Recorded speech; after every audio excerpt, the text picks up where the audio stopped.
بسم الله الرحمن الرحيم. ياسين والقرآن الحكيم إنك لمن المرسلين على صراط مستقيم تنزيل العزيز الرحيم لتنذر قوما ما أنذر آباؤهم فهم غافلون لقد حق القول على أكثرهم فهم لا يؤمنون إنا جعلنا في أعناقهم أغلالا فهي إلى الأذقان فهم مقمحون وجعلنا من بين أيديهم سدا ومن خلفهم سدا فأغشيناهم فهم لا يبصرون وسواء عليهم أأنذرتهم أم لم تنذرهم لا يؤمنون إنما تنذر من اتبع الذكر وخشي الرحمن بالغيب فبشره بمغفرة وأجر كريم إنا نحن نحيي الموتى ونكتب ما قدموا وآثارهم وكل شيء أحصيناه في إمام مبين واضرب لهم مثلا أصحاب القرية إذ جاءها المرسلون إذ أرسلنا إليهم 2 فكذبوهما فعززنا بثالث فقالوا إنا إليكم مرسلون قالوا ما أنتم إلا بشر مثلنا وما أنزل الرحمن من شيء إن أنتم إلا تكذبون قالوا ربنا يعلم إنا إليكم لمرسلون وما علينا إلا البلاغ المبين قالوا إنا تطيرنا بكم لئن لم تنتهوا لنرجمنكم وليمسنكم منا عذاب أليم قالوا طائركم معكم أئن ذكرتم بل أنتم قوم مسرفون وجاء من أقصى المدينة رجل يسعى قال يا قوم اتبعوا المرسلين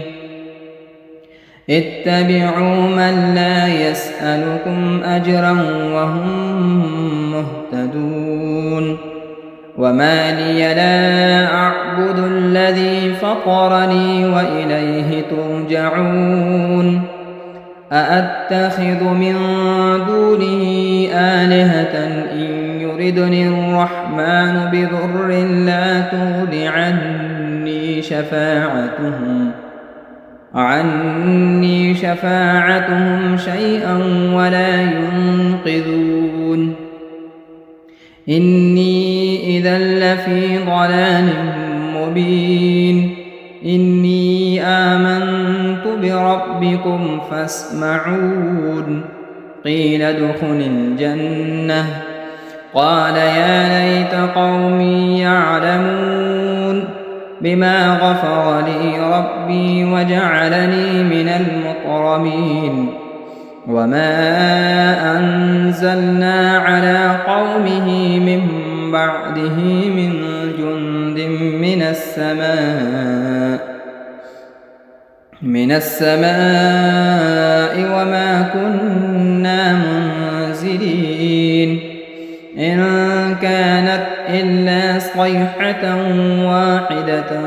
فإذا هم خامدون يا حسرة على العباد ما يأتون يأتيهم من رسول إلا كانوا به يستهزئون ألم يروا كم أهلكنا قبلهم من القرون أنهم إليهم لا يرجعون وإن كل لما جميع لدينا محضرون وآية لهم الأرض الميتة أحييناها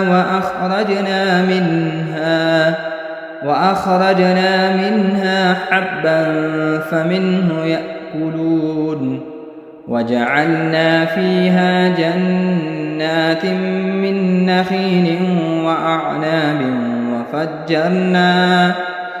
وفجرنا فيها من العيون ليأكلوا من ثمره وما عملته أيديهم أفلا يشكرون سبحان الذي خلق الأزواج كلها مما تنبت الأرض ومن أنفسهم ومما لا يعلمون وآية لهم الليل نسلخ منه النهار فإذا هم مظلمون والشمس تجري لمستقر لها ذلك تقدير العزيز العليم والقمر قدرناه منازل حتى عاد كالعرجون القديم لا الشمس ينبغي لها أن تدرك القمر ولا الليل سابق النهار وكل في فلك يسبحون وآية لهم أنا حملنا ذريتهم في الفلك المشحون وخلقنا لهم من مثله ما يركبون وإن نشأ نغرقهم فلا صريخ لهم ولا هم ينقذون إلا رحمة منا ومتاعا إلى حين وإذا قيل لهم اتقوا ما بين أيديكم وما خلفكم لعلكم ترحمون وما تأتيهم من آية من آيات ربهم إلا كانوا عنها معرضين وإذا قيل لهم أنفقوا مما رزقكم الله قال الذين كفروا للذين آمنوا أنطعم من لو يشاء الله أطعمه إن أنتم إلا في ضلال مبين ويقولون متى هذا الوعد إن كنتم صادقين ما ينظرون إلا صيحة واحدة تأخذهم وهم يخصمون فلا يستطيعون توصية ولا إلى أهلهم يرجعون ونفخ في الصور فإذا هم من الأجداث إلى ربهم ينسلون قالوا يا ويلنا من بعثنا من مرقدنا هذا ما وعد الرحمن وصدق المرسلون إن كانت إلا صيحة واحدة فإذا هم جميع لدينا محضرون فاليوم لا تظلم نفس شيئا ولا تجزون إلا ما كنتم تعملون إن أصحاب الجنة اليوم في شغل فاكهون هم وأزواجهم في ظلال على الأرائك متكئون لهم فيها فاكهة ولهم ما يدعون سلام قولا من رب رحيم وامتازوا اليوم أيها المجرمون ألم أعهد إليكم يا بني آدم ألا تعبدوا الشيطان إنه لكم عدو مبين وأن اعبدوني هذا صراط مستقيم ولقد أضل منكم جبلا كثيرا أفلم تكونوا تعقلون هذه جهنم التي كنتم توعدون اصلوها اليوم بما كنتم تكفرون اليوم نختم على أفواههم وتكلمنا أيديهم وتشهد أرجلهم بما كانوا يكسبون ولو نشاء لطمسنا على أعينهم فاستبقوا الصراط فأنى يبصرون ولو نشاء لمسخناهم على مكانتهم فما استطاعوا مضيا ولا يرجعون ومن نعمره ننكسه في الخلق أفلا يعقلون وما علمناه الشعر وما ينبغي له إن هو إلا ذكر وقرآن مبين لينذر من كان حيا ويحق القول على الكافرين أولم يروا أنا خلقنا لهم مما عملت أيدينا أنعاما فهم لها مالكون وذللناها لهم فمنها ركوبهم ومنها يأكلون ولهم فيها منافع ومشارب أفلا يشكرون واتخذوا من دون الله آلهة لعلهم ينصرون لا يستطيعون نصرهم وهم لهم جند محضرون فلا يحزنك قولهم إنا نعلم ما يسرون وما يعلنون أولم ير الإنسان أنا خلقناه من نطفة فإذا هو خصيم مبين وضرب لنا مثلا ونسي خلقه قال من يحيي العظام وهي رميم قل يحييها الذي أنشأها أول مرة وهو بكل خلق عليم الذي جعل لكم من الشجر الأخضر نارا فإذا أنتم منه توقدون أوليس الذي خلق السماوات والأرض بقادر على أن يخلق مثلهم بلى وهو الخلاق العليم إنما أمره إذا أراد شيئا أن يقول له كن فيكون فسبحان الذي بيده ملكوت كل شيء وإليه ترجعون بسم الله الرحمن الرحيم الرحمن علم القرآن خلق الإنسان علمه البيان الشمس والقمر بحسبان والنجم والشجر يسجدان والسماء رفعها ووضع الميزان ألا تطغوا في الميزان وأقيموا الوزن بالقسط ولا تخسروا الميزان والأرض وضعها للأنام فيها فاكهة والنخل ذات الأكمام والحب ذو العصف والريحان فبأي آلاء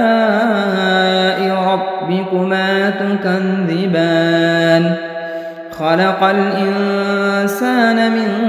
صلصال كالفخار وخلق الجان من مارج من نار فبأي آلاء ربكما تكذبان رب المشرقين ورب المغربين فبأي آلاء ربكما تكذبان مرج البحرين يلتقيان بينهما برزخ لا يبغيان فبأي آلاء ربكما تكذبان يخرج منهما اللؤلؤ والمرجان فبأي آلاء ربكما تكذبان وله الجوار المنشآت في البحر كالأعلام فبأي آلاء ربكما تكذبان كل من عليها فان ويبقى وجه ربك ذو الجلال والإكرام فبأي آلاء ربكما تكذبان يسأله من في السماوات والأرض كل يوم هو في شأن فبأي آلاء ربكما تكذبان سنفرغ لكم أيها الثقلان فبأي آلاء ربكما تكذبان يا معشر الجن والإنس إن استطعتم أن تنفذوا من أقطار السماوات والأرض فانفذوا لا تنفذون إلا بسلطان فبأي آلاء ربكما تكذبان يرسل عليكما شؤاد من نار ونحاس فلا تنتصران فبأي آلاء ربكما تكذبان فإذا انشقت السماء فكانت وردة كالدهان فبأي آلاء ربكما تكذبان فيومئذ لا يسأل عن ذنبه إنس ولا جان فبأي آلاء ربكما تكذبان يعرف المجرمون بسيماهم فيؤخذ بالنواصي والأقدام فبأي آلاء ربكما تكذبان هذه جهنم التي يكذب بها المجرمون يطوفون بينها وبين حميم آن فبأي آلاء ربكما تكذبان ولمن خاف مقام ربه جنتان فبأي آلاء ربكما تكذبان ذواتا أفنان فبأي آلاء ربكما تكذبان فيهما عينان تجريان فبأي آلاء ربكما تكذبان فيهما من كل فاكهة زوجان فبأي آلاء ربكما تكذبان متكئين على فرش بطائنها من استبرق وجنى الجنتين دان فبأي آلاء ربكما تكذبان فيهن قاصرات الطرف لم يطمثهن إنس قبلهم ولا جان فبأي آلاء ربكما تكذبان كأنهن الياقوت والمرجان فبأي آلاء ربكما تكذبان هل جزاء الإحسان إلا الإحسان فبأي آلاء ربكما تكذبان ومن دونهما جنتان فبأي آلاء ربكما تكذبان مدهامتان فبأي آلاء ربكما تكذبان فيهما عينان نضاختان فبأي آلاء ربكما تكذبان فيهما فاكهة ونخل ورمان فبأي آلاء ربكما تكذبان فيهن خيرات حسان فبأي آلاء ربكما تكذبان حور مقصورات في الخيام فبأي آلاء ربكما تكذبان لم يطمثهن إنس قبلهم ولا جان فبأي آلاء ربكما تكذبان متكئين على رفرف خضر وعبقري حسان فبأي آلاء ربكما تكذبان تبارك اسم ربك ذي الجلال والإكرام بسم الله الرحمن الرحيم إذا وقعت الواقعة ليس لوقعتها كاذبة خافضة رافعة إذا رجت الأرض رجا وبست الجبال بسا فكانت هباء منبثا وكنتم أزواجا ثلاثا فأصحاب الميمنة ما أصحاب الميمنة وأصحاب المشأمة ما أصحاب المشأمة والسابقون السابقون أولئك المقربون في جنات النعيم ثلة من الأولين وقليل من الآخرين على سرر موضونة متكئين عليها متقابلين يطوف عليهم ولدان مخلدون بأكواب وأباريق وكأس من معين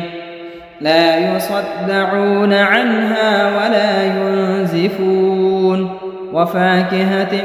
مما يتخيرون ولحم طير مما يشتهون وحور عين كأمثال اللؤلؤ المكنون جزاء بما كانوا يعملون لا يسمعون فيها لغوا ولا تأثيما إلا قيلا سلاما سلاما. وأصحاب اليمين ما أصحاب اليمين في سدر مخضود وطلح منضود وظل ممدود وماء مسكوب وفاكهة كثيرة لا مقطوعة ولا ممنوعة وفرش مرفوعة إنا أنشأناهن إنشاء فجعلناهن أبكارا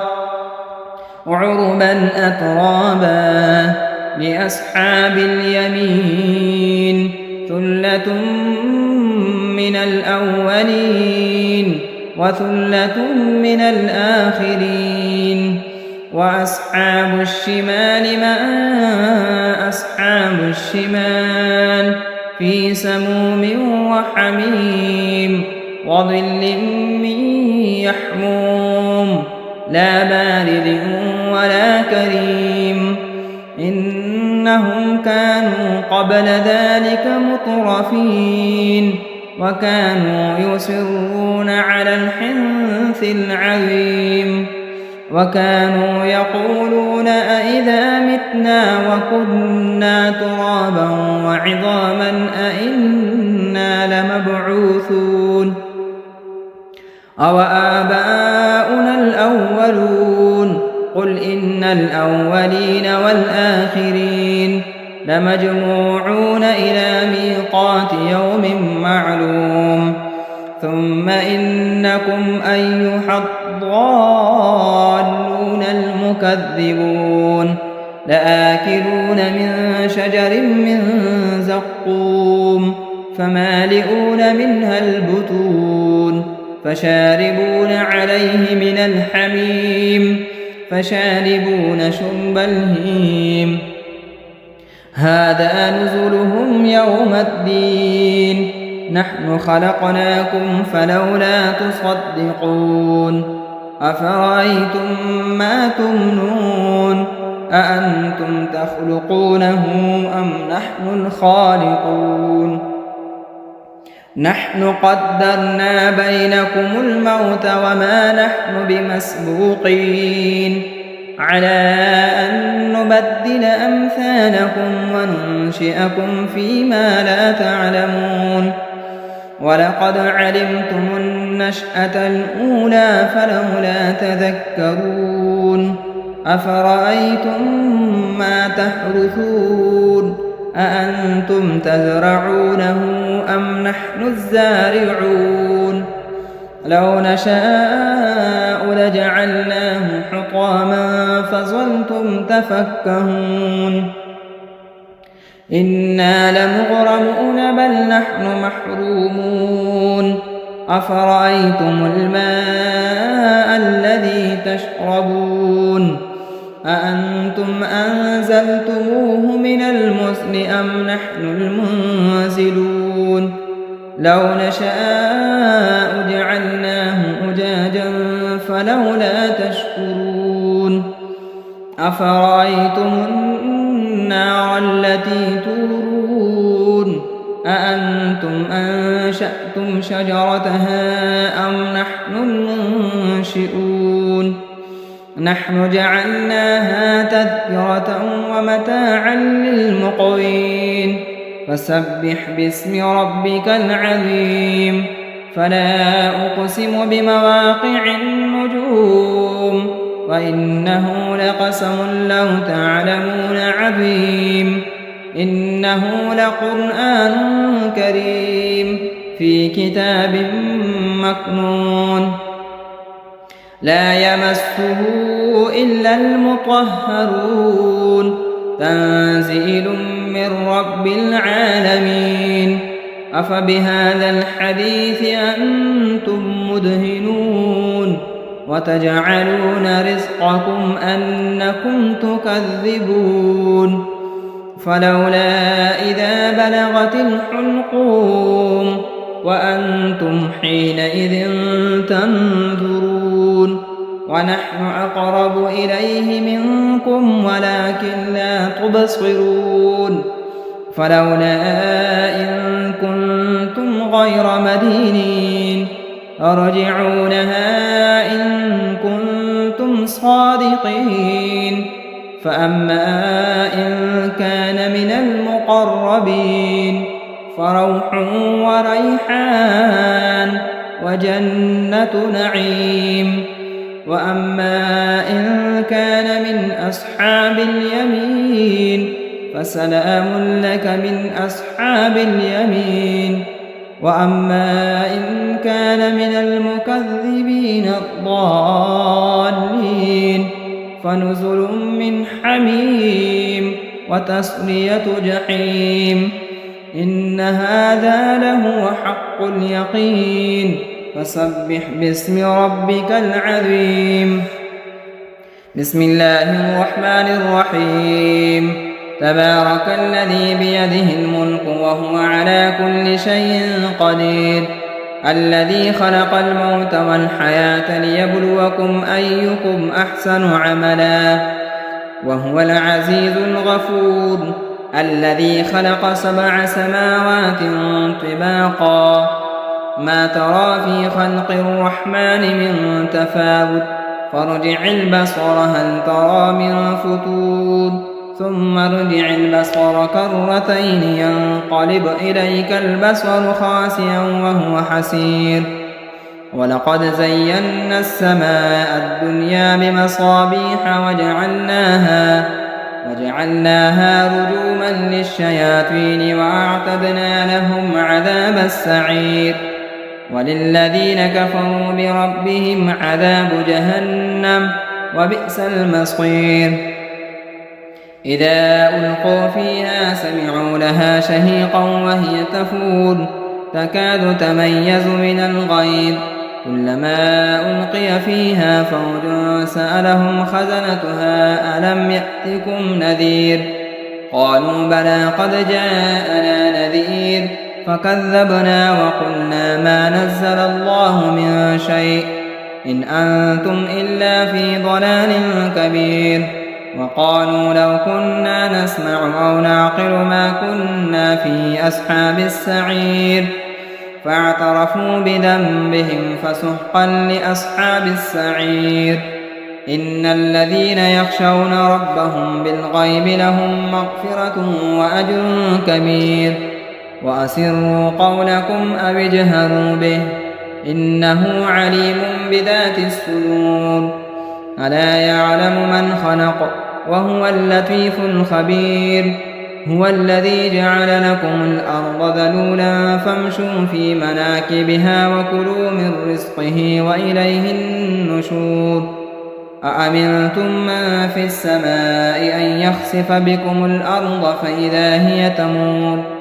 أم أمنتم من في السماء أن يرسل عليكم حاصبا